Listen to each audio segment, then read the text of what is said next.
Hey, what's up, guys? Welcome to another installment of the Brutally Honest PUBG series. I'm going to take you through a couple things today. Main things we're going to go over are the GENG changes and PR retiring, Team Liquid, them dropping Ibby, and their potential new pickup. And we're going to do a caster rating kind of thing. Just not really a rating, I'm just going to talk about the casters really quick. Just it's a long list of them, so I'm just gonna go over them. And just kind of say like something I like or don't like really quick, and just kind of breeze through them. So yeah, that's on the docket for today. So stay tuned for the rest of the video. All right, so let's start with the Gen G changes. The huge thing, obviously, the big news after PGC this year was PO is retiring. He's got military service coming up, I think, at the end of this year, and he just wants to spend some time off, spend time with family and stuff like that, do his own thing, stream, whatever. Huge loss to competitive PUBG, obviously, and a huge loss to the Gen G brand. But I think with him, Esther moving away from Gen G and retiring, and Asura moving to a coach sub role, I think that's very good for the future of Gen G. I think they were kind of like a team of just old veterans at that point with Esther and Asura. I don't think they were that great, and I think PO was starting to falter a little bit. So I think in general, Gen G, this new roster, which is Anonix, who I believe is taking over the IGL role. They're picking up Max Zora from, I think it was ATA, which was a nuts fragging team. And they're picking up the two best players from Ghibli, which was Spear and Remba. So overall, they should be way better mechanically as a solid four. I don't know, obviously, leadership and IGLs and game plans and things like that is, it's all to be determined. But I think the ceiling for this new roster of Gen G is definitely a bit higher. I think they should be a top three team in Korea all year if they live up to expectations and kind of stay on the right track. And they should be the favorites, in my opinion, to win Worlds, which is hard to say because obviously New Happy and there's a bunch of teams that are just nuts in general. But I think this team has definitely the potential to be a favorite going into Worlds if they stick together. They kind of iron out any kinks they run into. So yeah, that's it for the Gen G changes. And Pio retiring. Not too much to say. Obviously, Pio is one of the goats of PUBG, so we're all gonna miss him, I'm sure, and I'm gonna miss competing against him and his super greedy, awkward edge play style. But yeah, we're gonna move on. All right, so moving on to the Team Liquid changes. Team Liquid cut Ibiza right after PGC and have been trialing some people. It looks like they're going to grab Vard. That looks to be like the main rumor right now, um, which in my opinion is a bit of an upgrade. Uh, it obviously Liquid thinks the same thing. Otherwise, they wouldn't be doing it. It really sucks for Ibby because he's a super nice guy. He seems like he really did well with team morale and being that type of just like mentally strong player. Liquid wants to be the best team in the world, and they think Vard gets them closer to that goal. So there's not a whole lot to talk about here. I agree with the move just because I think Vard's one of the better talents in EU. Really sucks for EU because he's still one of the top 20 players in EU for sure, and I'm sure he'll do fine. Um, so yeah, Liquid makes what, in my opinion, is a good move, and we're gonna kind of do a small transition to the Mercurial roster that is forming. Looks pretty solid. It looks like Pixel, Yempty, Fuzzface, and Ibby. Solid roster of a bunch of veterans and really good talented players, and they should be a top six team in EU, in my opinion.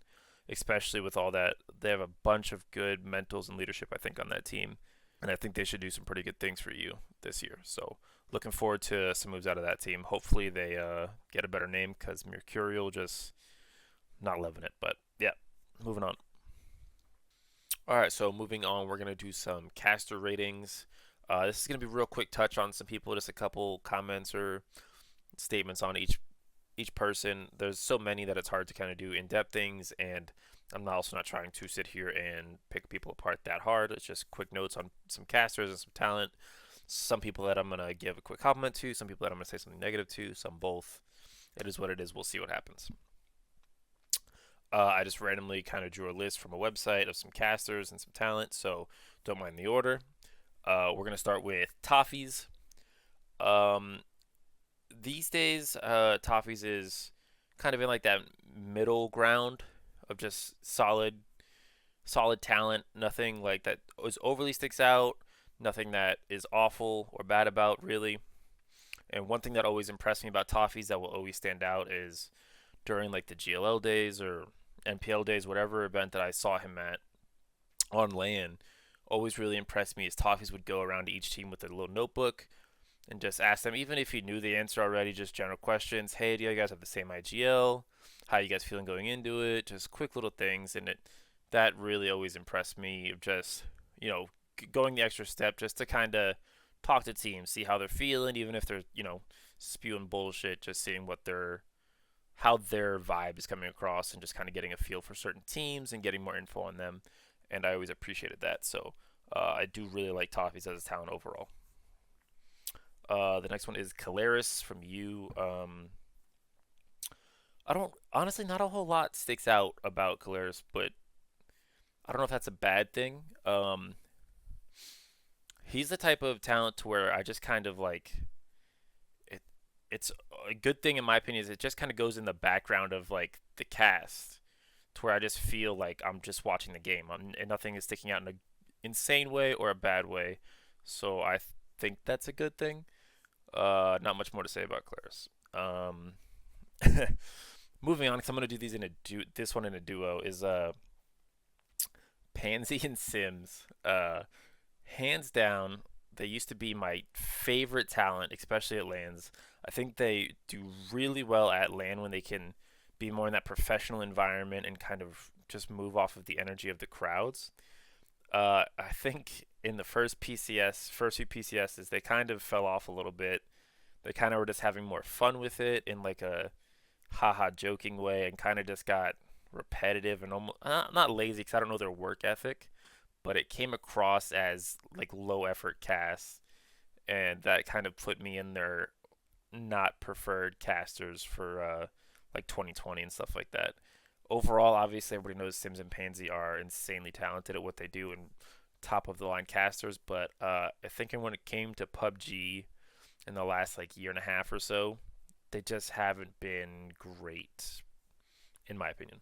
Anyways, all right. Next up is CamiD. Not a whole lot again for Cami. He's kind of in the same energy as Caleris for me, to where they kind of just fit into the cast.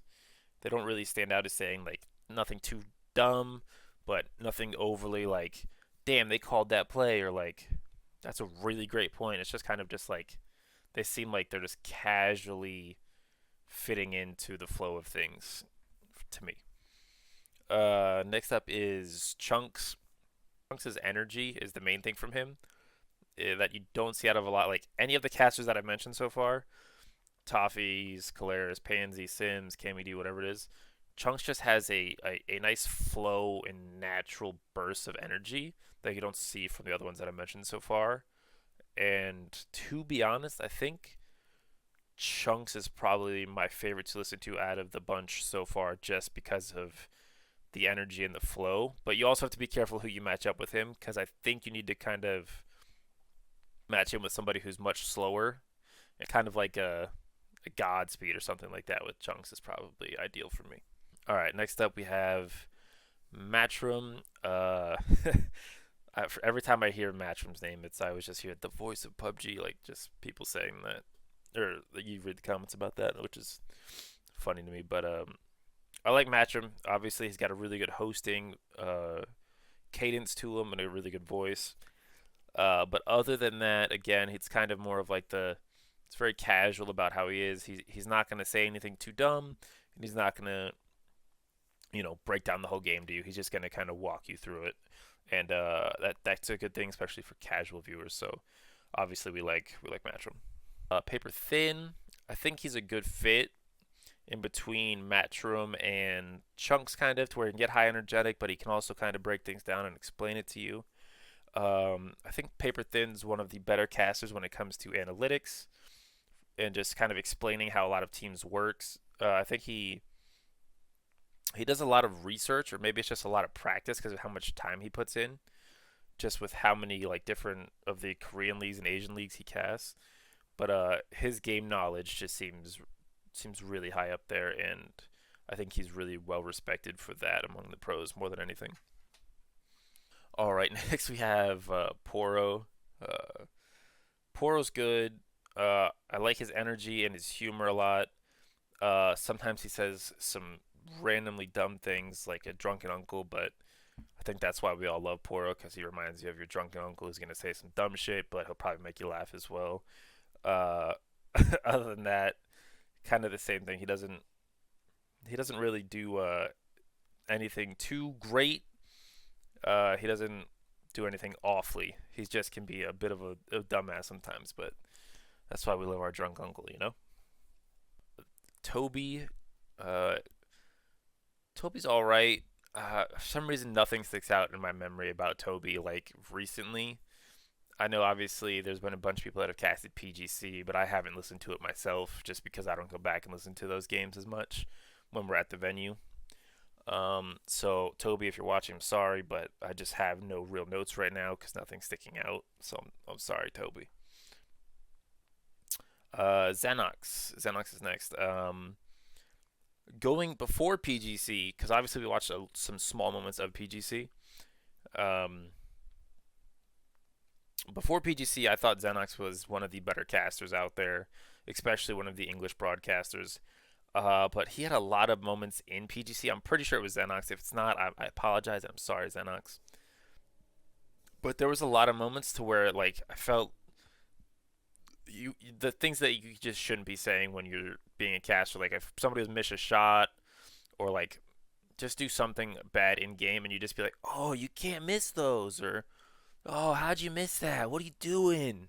Like that's you can't cast like I don't know. That just doesn't come across well. Like, "Oh, what are you doing?" You just sound like a an upset fan watching at that point.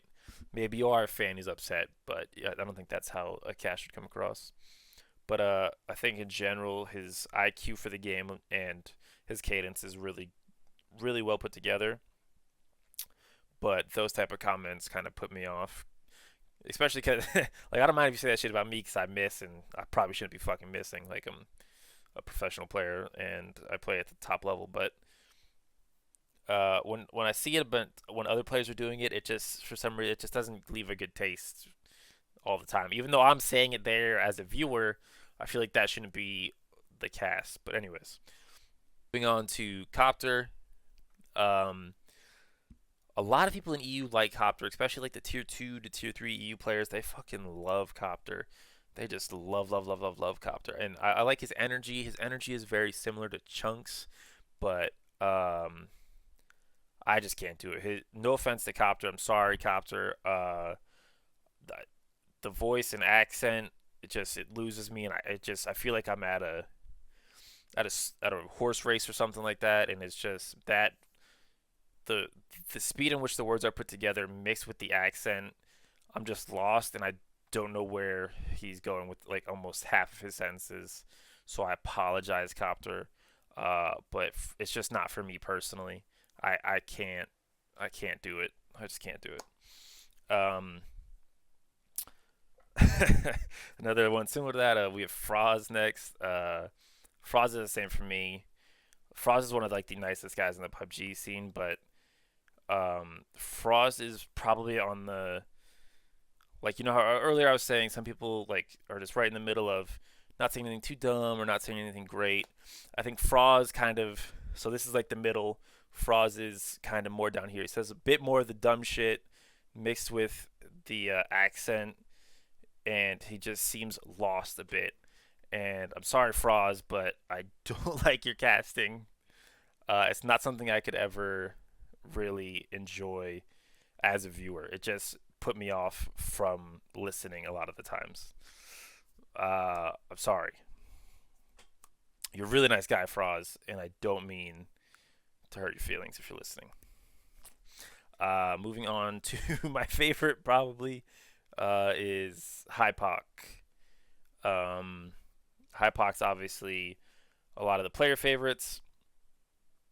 People love Hypoc because I don't know. Hypoc's always been lovable, so that mixed with him being a super intelligent person and player with a ton of experience just makes for a pretty good viewing experience for the most part. He's naturally funny, gets along with almost all of his co-casters, and just it's a good time. So yeah, Avenger.